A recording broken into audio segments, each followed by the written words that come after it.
c'est une cohorte de femmes qu'on a choisie. Bien sûr, il y a d'autres cohortes qui vont venir. Mais le programme d'autonomisation des femmes, Jigen Nitamit, a décidé quand même au niveau de Mbour de prendre en charge deux préoccupations majeures. C'est les transformations halieutiques, mais les transformations des fruits et légumes. Pour aujourd'hui, on a la cohorte transformation fruits et légumes. Renforcement des capacités pour permettre aux femmes d'être autonomes, d'accord, mais aussi de renforcer les possibilités d'engagement par rapport au développement.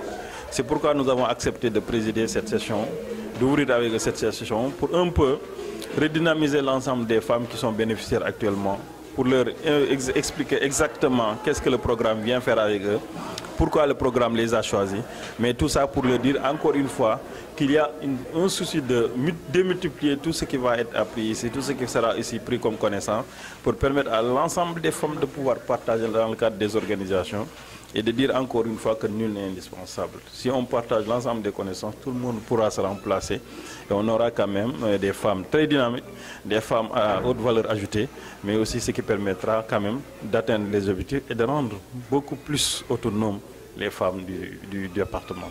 On va travailler sur le management des organisations, mais aussi sur la structuration des coûts. Parce qu'on a identifié déjà au niveau des structures de femmes, il y a la partie processus de gestion qui est un manquement surtout par rapport à la lisibilité de tout ce qui est intrant, de tout ce qui est ressources. Quand je parle des ressources, il y a les ressources humaines, il y a les ressources matérielles, les ressources financières.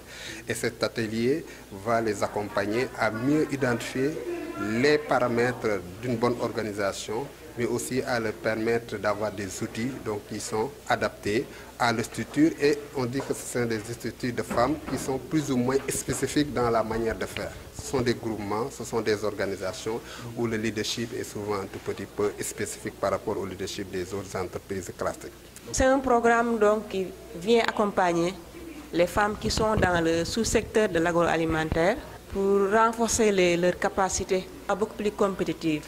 Elle concerne surtout les femmes qui sont dans les filières fruits et légumes, la filière lait dans la région de Louga, la filière halieutique. Donc ce qui est visé, c'est de renforcer les femmes dans ce sous-secteur-là de l'agroalimentaire, la transformation de l'agroalimentaire, dans ces deux régions, la région de Louga au niveau du lait et la région de Thiès dans les filières fruits et légumes et halieutiques.